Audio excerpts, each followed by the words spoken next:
Shalom pemirsa CBN Indonesia dimanapun pemirsa sekalian berada. Senang sekali pada kesempatan yang indah kali ini saya bisa berjumpa lagi bersama dengan pemirsa sekalian untuk membahas buku Agama yang Bersinar.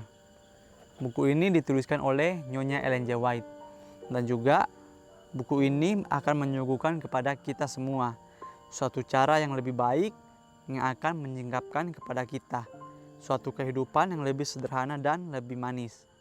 Semua pembaca akan penuh dengan kegembiraan dan kesukaan.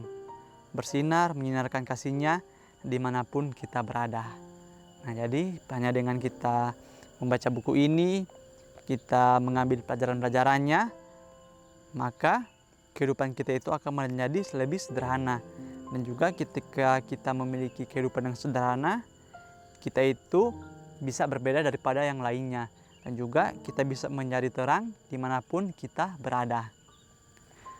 Pada kesempatan yang indah kali ini, bacaan yang saya akan bawakan terdapat di dalam halaman 205. Tapi sebelum itu, alangkah baiknya apabila saudara sekalian berhenti sejenak daripada aktivitas saudara untuk kita bisa sama-sama mendengarkan bacaan firman Tuhan pada kesempatan kali ini.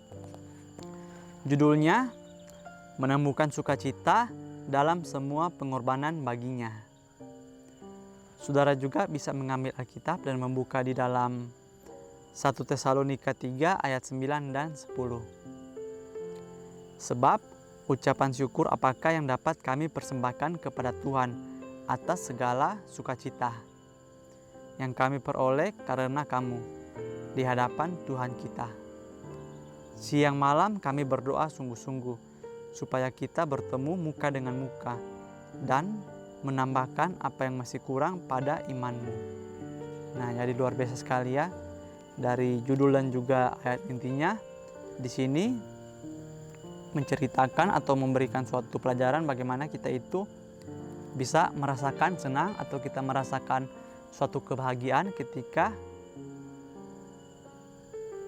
kita memberi kepada orang-orang di sekitar kita, seperti halnya Yesus mengorbankan dirinya untuk keselamatan saya dan juga saudara sekalian.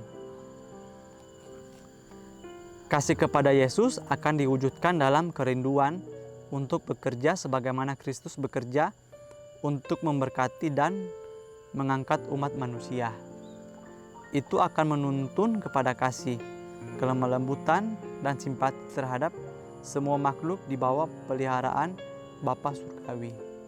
Nah, jadi seperti ayat intinya tadi, di sini dikatakan bahwa kasih kita kepada Yesus itu bisa kita wujudkan atau bisa kita berikan dengan cara kita itu memberikan kasih kepada orang-orang di sekitar kita. Contohnya ketika kita merasakan suatu kebahagiaan, kita mendapatkan sesuatu daripada Tuhan, maka kita juga itu harus membagikannya untuk orang-orang di sekitar kita. Contoh kecilnya ketika kita bertemu dengan seseorang, kita itu harus memberikan sesuatu yang positif, yaitu kita mencapanya dengan senyuman, dengan hati yang tulus, sehingga orang tersebut juga akan merasakan bahwa kita ini adalah orang yang baik dan juga orang yang benar. Begitu juga dengan tindakan kita. Marilah kita melakukan tindakan-tindakan kita sesuai dengan apa yang Tuhan kehendaki. Janganlah ketika kita berada di suatu lingkungan yang baru, kita itu menganggap bahwa semua orang itu adalah seperti lingkungan yang lama kita, sehingga kita bebas melakukan segalanya. Tapi melalui hal tersebut kita harus belajar bahwa di setiap suatu tempat yang baru pastilah ada orang-orang yang baru, dan juga kita tidak mengetahui isi hati dan juga pikiran orang tersebut, sehingga dimanapun kita berada kita itu harus selalu membagikan kasih Yesus Kristus untuk orang-orang di sekitar kita. Kehidupan juru selamat di bumi ini bukanlah kehidupan yang menyenangkan dan memikirkan diri sendiri. Dia harus bekerja keras dengan usaha yang gigih, sungguh-sungguh dan tak kenal lelah untuk keselamatan umat manusia. Mereka yang mengambil bagian dalam kasih karunia Kristus harus siap berkorban, agar orang-orang yang untuk siapa Yesus mati dapat memperoleh karunia surgawi. Mereka akan melakukan semua yang mereka bisa untuk membuat dunia menjadi tempat yang lebih baik untuk mereka tinggal di dalamnya. Tulisan ini diambil dari buku Langkah kepada Kristus, halaman 132 sampai 134.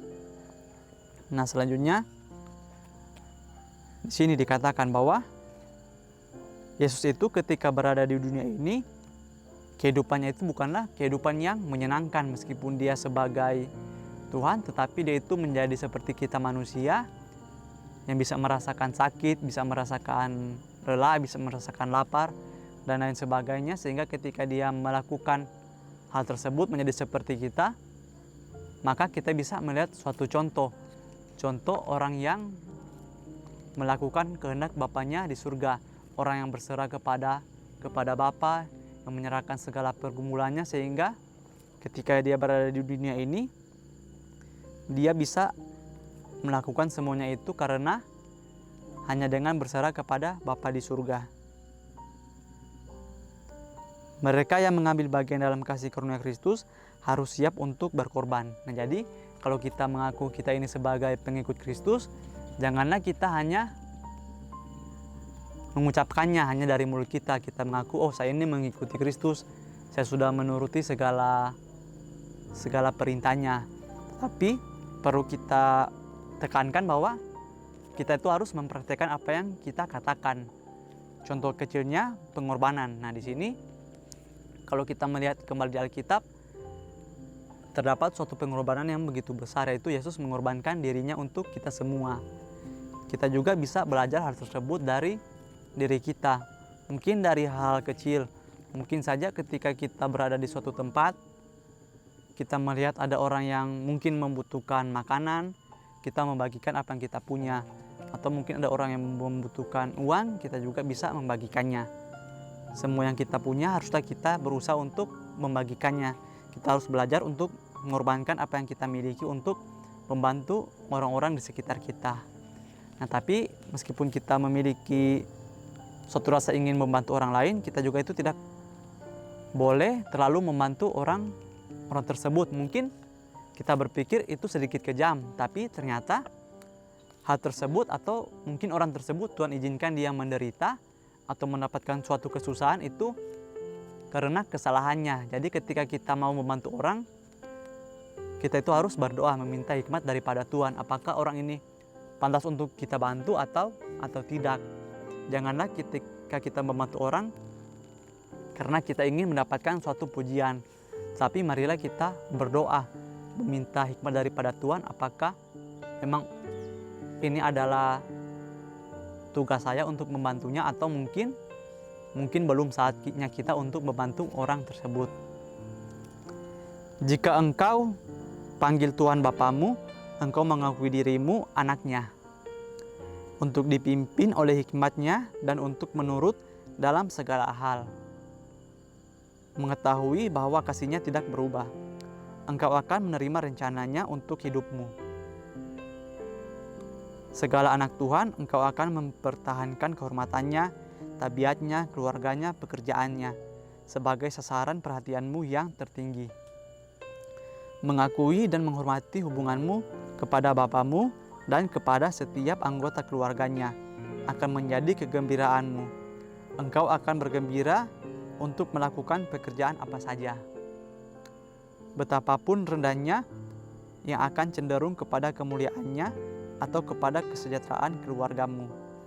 Khotbah di atas bukit, halaman 121. Nah, jadi sini di akhir pembahasan kita, kalau kita itu mengaku diri kita sebagai anak Tuhan, maka kita itu akan menyerahkan kehidupan kita agar dipimpin oleh Tuhan. Dan sebagai anak Tuhan, kita itu harus mempertahankan kehormatan, tabiat, dan juga apapun yang Tuhan berikan di dalam kehidupan kita. Nah, bagaimana cara kita mempertahankannya? Tentu saja kita bisa mempertahankan kehormatan Tuhan, tabiat Tuhan, dan apapun itu dengan cara kita melakukan kehendak Tuhan di dalam kehidupan kita masing-masing.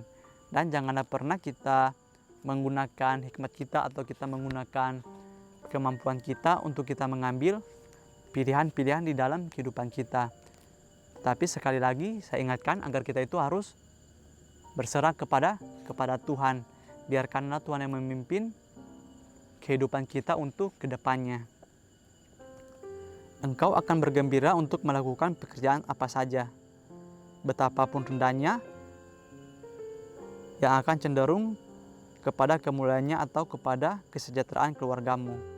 Nah, jadi di sini ketika kita akan mengikuti jalan-jalan daripada Tuhan, maka kita sudah pasti akan bergembira ketika kita melakukan pekerjaan apa saja, karena kita tahu bahwa Tuhan itu memberikan kepada kita suatu tanggung jawab, suatu pekerjaan untuk kita lakukan.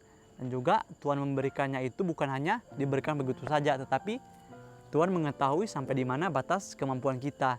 Jadi sudah pasti ketika Tuhan memberikan suatu pekerjaan, maka pastilah kita bisa untuk menyelesaikannya. Mungkin ini saja yang bisa saya sampaikan kali ini. Kiranya melalui pembahasan kita kali ini yang berjudul menemukan sukacita dalam semua pengorbanan baginya, yaitu kita bisa belajar lagi untuk mengorbankan apapun yang kita miliki untuk membantu orang-orang yang membutuhkannya. Dan juga kita itu bisa menjadi orang yang senang ketika kita menerima setiap pekerjaan daripada Tuhan. Sampai bertemu lagi di pembahasan yang berikutnya. Saya bawa dalam nama Tuhan Yesus. Terima kasih. Amin. Tuhan Yesus memberkati.